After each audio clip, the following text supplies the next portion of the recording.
selamat datang di CBT Podcast. Jadi, tim kami hari ini sudah menyiapkan sebuah topik untuk dikupas.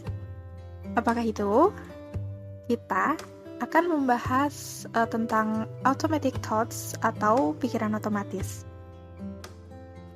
Apa itu automatic thoughts atau pikiran otomatis? Singkatnya, dalam kepala kita ini secara terus-menerus selalu mengalir berbagai macam pikiran. Terkadang kita secara sengaja memikirkan sesuatu, seperti tugas yang harus dilakukan, sesuatu yang baru kita lihat, atau tentang sesuatu yang baru saja kita alami. Kemudian, ada juga pikiran lain yang muncul tiba-tiba, tanpa disengaja, dan tanpa usaha dari diri kita sendiri. Nah, itulah pemikiran otomatis. Pikiran otomatis sering dipengaruhi oleh pandangan kita terhadap diri sendiri, orang lain, dan dunia. Selain itu, ada hubungan interaktif antara pikiran, perasaan, dan tindakan kita. Setelah sedikit mengetahui apa itu pikiran otomatis, mungkin sebagian dari kita akan bertanya-tanya, seberapa penting pikiran otomatis itu? Kita semua mengalami pikiran otomatis, dan itu adalah bagian alami dari menjadi manusia.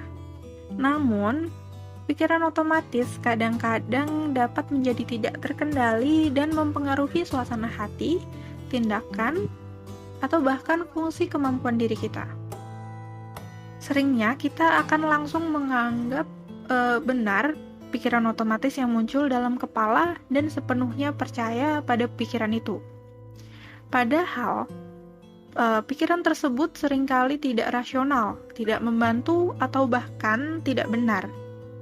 Ketika kita mempercayai pikiran otomatis tersebut tanpa mempertimbangkan keakuratannya, mereka dapat dengan cepat mengambil alih ruang mental kita. Jadi, apakah itu penting? Iya, penting. Karena seberdampak itulah pikiran kita terhadap kendali atas tubuh kita ini.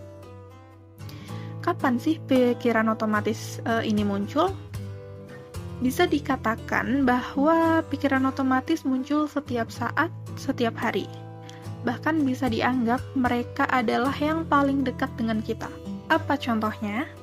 Misalnya, kita pasti pernah mengirim pesan kepada seorang teman dan mereka tidak langsung membalas. Pikiran otomatis secara tiba-tiba muncul di kepala kita dan berkata, "Dia pasti tidak menyukaiku. Dia benar-benar mengabaikanku sekarang. Aku tahu itu. Dia tidak akan pernah membalas pesanku. Aku pasti seorang pecundang di matanya karena telah mengirim pesan terlebih dahulu kepadanya." Nah, jika kita mempercaya pemikiran itu, kita mungkin akan berakhir merasa sangat buruk tentang diri kita sendiri. Kemungkinan besar, kita juga akan merasa cemas, sakit hati, malu, atau frustasi terhadap teman tersebut karena mereka tidak langsung membalas pesan yang kita kirim. Kita akan merasa seperti mereka benar-benar mengabaikan kita atau secara sengaja mencoba menyakiti perasaan kita. Pikiran-pikiran ini kemungkinan besar juga akan mempengaruhi perilaku kita. Bahkan, kita bisa sampai menghindari teman tersebut dan sama sekali tidak mau berhubungan dengannya lagi karena kita percaya akan pikiran otomatis negatif yang muncul tadi itu. Seringkali ketika kita merasa kewalahan oleh emosi negatif, pikiran otomatis kita berjalan merajalela. Kita dapat dengan cepat mempercaya pemikiran itu sehingga menyebabkan kita merasa tidak layak, tidak dicintai, tidak penting, atau sepenuhnya terisolasi dari semua orang di sekitar kita. Nah, setelah mengetahui sedikit dampaknya, bagaimana cara kita agar bisa mengatasi pikiran otomatis yang muncul? Karena setiap kita pasti memiliki pikiran otomatis, hal itu tidak sepenuhnya buruk, bahkan itu adalah normal.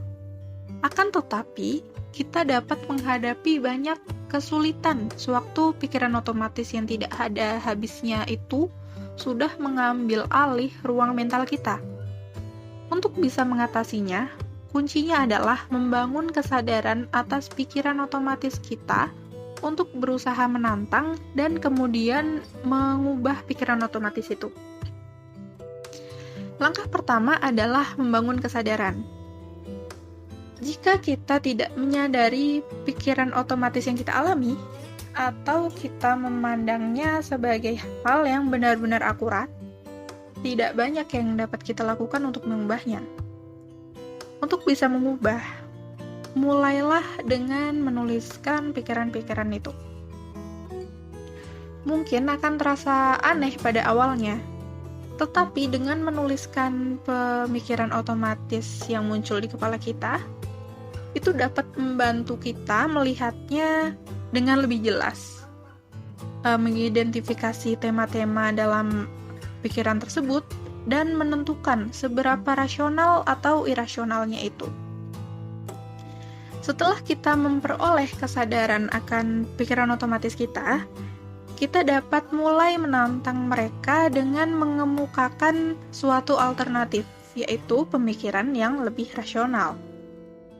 Misalnya, dari contoh yang sudah kita bahas tadi, pikiran otomatis kita berkata, dia pasti mengabaikanku. Nah, kita dapat mengubahnya menjadi pikiran yang lebih rasional seperti, dia pasti benar-benar sibuk akhir-akhir ini. Nah, dia mungkin akan membalas pesanku ketika dia sudah luang nanti.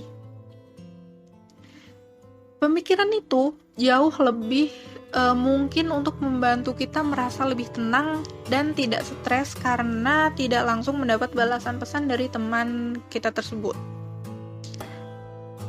Kita akhirnya dapat mengadopsi pemikiran yang lebih rasional ini, dan hal ini terjadi karena kita mulai membangun kesadaran pikiran dan mengembangkan pikiran-pikiran alternatif yang lebih rasional.